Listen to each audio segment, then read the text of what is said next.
एक रियल और एक कार्टून टाइप। वीडियो में हॉरर इफेक्ट्स को बढ़ाने के लिए सेकंड हाफ को रियल व्यू में क्रिएट किया गया है। So please watch the full video.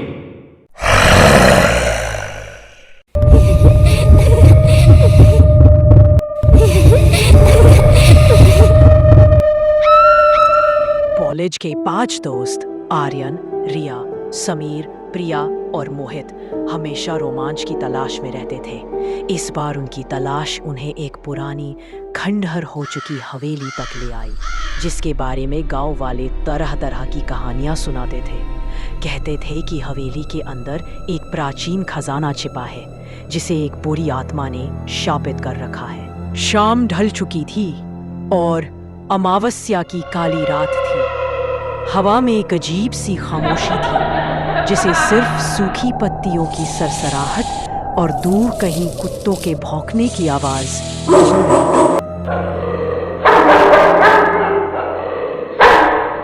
Aryan, जो हमेशा से निडर और उत्साही था, टॉर्च की रोशनी में आगे बढ़ा। रिया, जो थोड़ी डरी हुई थी, समीर का हाथ पकड़े हुए थी। प्रिया अपनी नोटबुक में सब कुछ दर्ज करने को तैयार थी, और मोहित, जो तकनीकी विशेषज्ञ था, अपने ड्रोन को तैयार कर रहा था। हवेली के अंदर कदम रखते ही एक ठंडी लहर उनके शरीर में दौड़ गई। धूल और मकड़ी के जालों से लिपटा हर कोना एक अनकही कहानी बयां कर रहा था। हॉल में एक पुरानी पेंटिंग लटकी थी, जिसमें एक खौफनाक चेहरा उन्हें घूर रहा था। अचानक एक तेज हवा का झोंका आया और हवेली के भारी दरवाजे धड़ाम से बंद हो गए। सब चौंक गए। आर्यन ने खुद को और दूसरों को दिलासा देते हुए कहा, लगता है हवा का झोंका था। पर उसके चेहरे पर भी चिंता की लकीरें थीं। उन्होंने एक पुरानी लाइब्रेरी में प्रवेश किया। किताबों की बदबू और घुटन भरी हवा थी।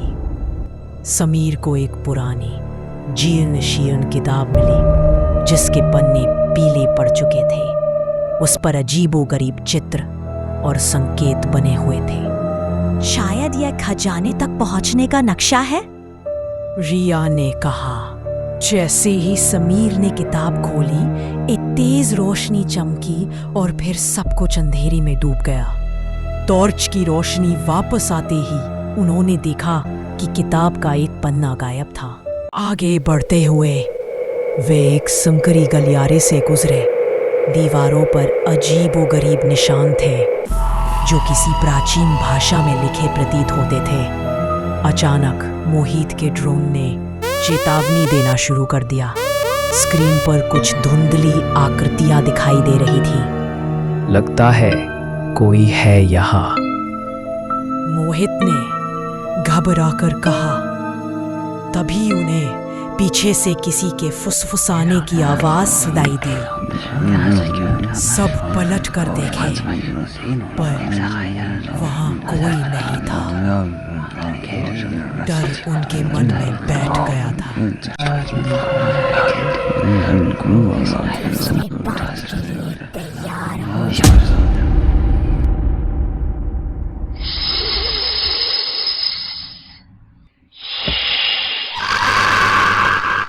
वे एक भूमिगत तहखाने में पहुंचे, जहां नमी और मिट्टी की तेज गंध थी। तहखाने के बीच में एक विशाल पत्थर का ताबूत रखा था। आर्यन ने हिम्मत करके उसे खोलने की कोशिश की। जैसे ही उसने ताबूत का ढक्कन हटाया, एक भयानक चीख सुनाई दी और ताबूत के अंदर से कंकाल का हाथ बाहर निकला। रिया की चीख निकली। सब पीछे हटे। मोहित ने तुरंत अपने फोन का फ्लैशलाइट जलाया और उन्होंने देखा कि अब वो सिर्फ 5 नहीं थे, बल्कि 6 थे। ये देखकर डर के मारे उनकी रूह कांप गई। वो सब वहां से भागने लगे और उस आत्मा ने उन्हें एक अदृश्य दरवाजे से बाहर कर दिया। प्रिया ने तभी समीर से वो गायब पन्ना मांगा। जब समीर ने ढूंढा तो वो पन्ना उसकी जेब में ही था।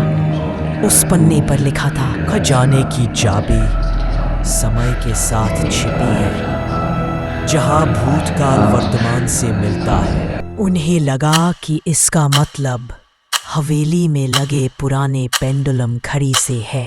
वे दौड़कर वापस हॉल में पहुंचे, जहां वह विशाल पुरानी घड़ी थी। जब आर्यन ने घड़ी का पेंडुलम घुमाया तो एक गुप्त दरवाजा खुल गया। दरवाजा खुलते ही वहां कोई और भी था जो उनका इंतजार कर रहा था। वो जैसे तैसे कमरे में पहुंचे। कमरे के बीच में एक बड़ा लकड़ी का संदूक रखा था। उनकी धड़कनें तेज हो गई थी। क्या यही वो खजाना था? सबने संदूक खोला। उसके अंदर सोने के सिक्के, हीरे जवाहरात और प्राचीन कलाकृतियां चमक रही थी। लेकिन संदूक के नीचे एक और पन्ना दबा था। उस पर लिखा था, ये खजाना पाने के लिए तुम्हें डर पर काबू पाना होगा और अपनी दोस्ती पर विश्वास करना होगा। जो डर गया वह खो गया। तभी उन्हें हवेली के बाहर से पुलिस सायरन की आवाज सुनाई दी। पुलिस ने उन्हें बताया कि यह हवेली दशकों से लावारिस पड़ी है और गांव वाले इसे शापित मानते हैं। उनमें से एक के ना मिलने पर सब दोस्त वापस कमरे में गए।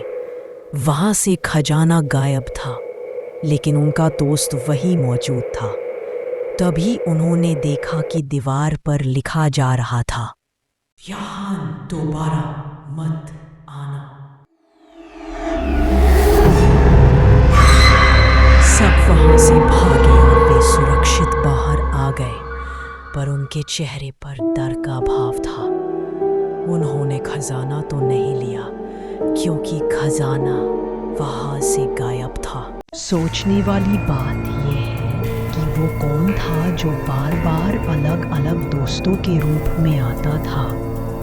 क्या वो कोई चेतावनी देकर हेल्प कर रहा था, या फिर खजाने की रक्षा? पुलिस को किसने इन्फॉर्म किया होगा? खजाना अचानक से कहाँ गायब हो गया? जब पुलिस बाकी लोगों से बात कर रही थी तो उस समय पांचवा दोस्त कहाँ था? वे सब खजाने की कहानी अपने दोस्तों को सुनाने के लिए बेताब थे।